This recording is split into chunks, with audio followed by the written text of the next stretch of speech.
Adrien, Sentimonstre? Émilie, morte ou vivante? Et qui sont les jumeaux Sentimonstres? Salut à tous et bienvenue sur ma chaîne. C'est Lady Noire. Aujourd'hui, on se retrouve pour une vidéo qui récapitule toute la théorie Adrien Sentimonstre.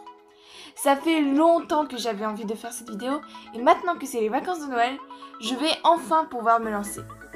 Mais avant, on va faire un petit jeu. Il va falloir être réactif. Attention, tu as 5 secondes pour t'abonner. Go!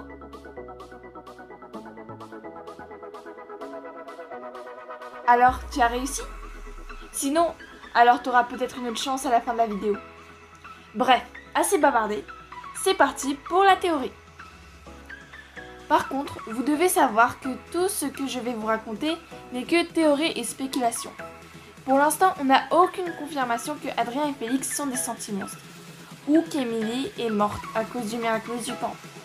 On va s'éloigner des bases qu'on a pour entrer dans la pure théorie. C'est parti! Notre histoire commence chez les Graham de Vanelli. Deux sœurs, Émilie et Amélie, héritent d'une horrible maladie génétique. Elles ne peuvent pas avoir d'enfants. Elles finissent toutes les deux par se marier. Émilie avec Gabriel et Amélie avec un inconnu dont on ne connaît pas le nom. La famille Agreste vit heureuse, même si le fait de ne pas avoir d'enfants ressort parfois par des disputes. On arrive alors au moment qui a changé leur vie. Un voyage au Tibet. Là-bas, ils tombent sur un étrange grimoire plein d'images de super-héros et de symboles bizarres. Le grimoire des Miraculous. Le jeune couple tombe également sur deux très jolis bijoux qu'ils décident de garder. Une fois rentrés chez eux, à Paris, ils essaient les bijoux et les deux Kwami apparaissent. Blablabla, ils leur disent de se transformer, ils leur expliquent les pouvoirs, etc. Émilie, qui portait le miraculeux du pan, il voit une magnifique opportunité. Pourquoi ne pas en profiter pour enfin avoir un enfant?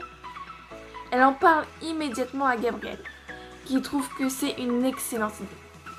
Ainsi naquit Adrien. Pour l'instant, tout se passe bien. Si bien qu'Émilie, qui est une âme généreuse et sensible, décide de faire également un sentimonstre pour Amélie. Félix vient ainsi également au monde. Comme ils sont faits du même modèle, ils se ressemblent comme deux gouttes d'eau. Les deux amoks se trouvent ainsi dans les deux anneaux qui peuvent en former qu'un. Pour l'instant, Félix et Adrien ne sont que des bébés et ils ne demandent pas beaucoup d'énergie à Émilie. Mais ils grandissent et au fur et à mesure s'assentissent les grades. Gabriel et Émilie apprennent ensuite que le miraculeux s'est cassé. Mais Émilie continue malgré les protestations de Gabriel. Finalement, l'inévitable arrive. Elle tombe dans le coma quand Adrien a 13 ans, qui se fait plus profond à chacune des respirations d'Adrien. D'ailleurs, Félix et Adrien ne savent pas qu'ils sont des sentimonstres. Pour la sécurité d'Adrien, Gabriel porte l'anneau qu'il contrôle. Adrien est alors obligé de réaliser chaque ordre direct que lui donne Gabriel. Du genre, va dans ta chambre. Mais Gabriel oublie un jour de dire à Adrien qu'il n'a pas le droit d'aller au collège. Ce dernier en profite alors et y va. Là-bas, il va croiser la personne qui va changer sa vie. Je parle de Maître Fou, qui va lui donner le miraculeux du chat noir.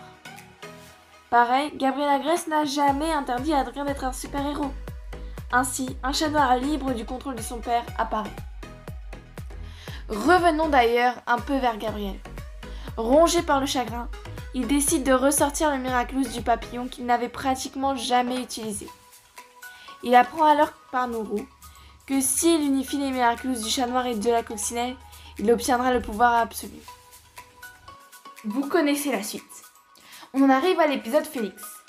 Au début, Gabriel veut révéler à Adrien non seulement qu'il est le papillon, mais aussi que Adrien est un sentimonstre. Mais pourquoi ce jour-là? Tout simplement car il sait qu'Amélie va venir et qu'elle risque de dire la vérité à Adrien. Mais finalement, Gabriel ne fait toujours pas la grande révélation. Gabriel sait également qu'Amélie veut s'emparer des anneaux pour pouvoir les donner à Félix et qu'il ne dépende plus du contrôle de Gabriel. C'est pour ça que, également au début de l'épisode, Gabriel met l'anneau qui contrôle Adrien sur le doigt d'Émilie. C'est par sécurité. Félix réussit à s'emparer malgré tout de l'anneau qu'il pensait donner à sa mère, qui lui révèle qu'elle avait l'intention de le lui donner.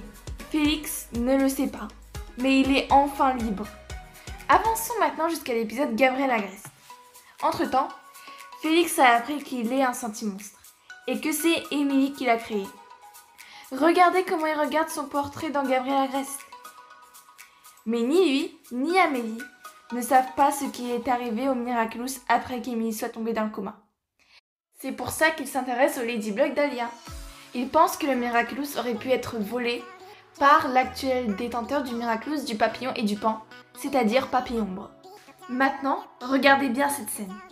Elle se passe quand Félix est presque sûr que Gabriel est Papillombre et que ce dernier le sait. Trouver la bague de ma femme, non celui de détruire ta vie, Félix. Je n'ai pas besoin d'être papillombre pour cela. Je sais aussi qu'il me suffit d'un claquement de doigts pour te faire disparaître de ces lieux. Vous n'oseriez pas. Es-tu prêt à prendre ce risque, Félix? Quand il parle de le faire disparaître, il ne parle pas juste de le faire virer de la soirée. Regardez la tête effarée que prend Félix.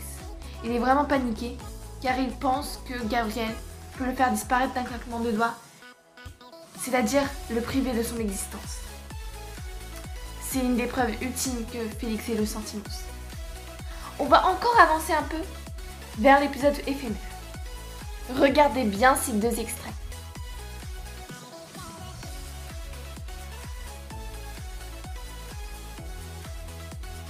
Demandez ça. Me fais-je bien comprendre? Oui, j'ai compris, père. Là, c'est encore une fois la preuve, cette fois que Adrien est le sentimonstre. Gabriel lui ordonne quelque chose. Adrien n'est pas d'accord.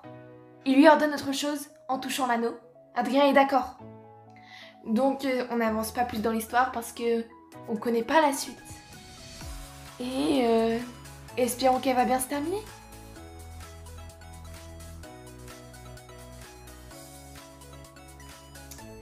Et on arrive à la fin de cette vidéo. Qu'en pensez-vous? Êtes-vous d'accord avec cette théorie? Ou au contraire, vous pensez que Adrien n'est pas du tout un sentimonstre? Dites-moi tout dans les commentaires. Donnez-moi des contre-exemples, des exemples qui pourraient compléter cette théorie. Comme d'habitude, n'oubliez pas de liker, s'abonner et partager. En tout cas, je vous dis à plus!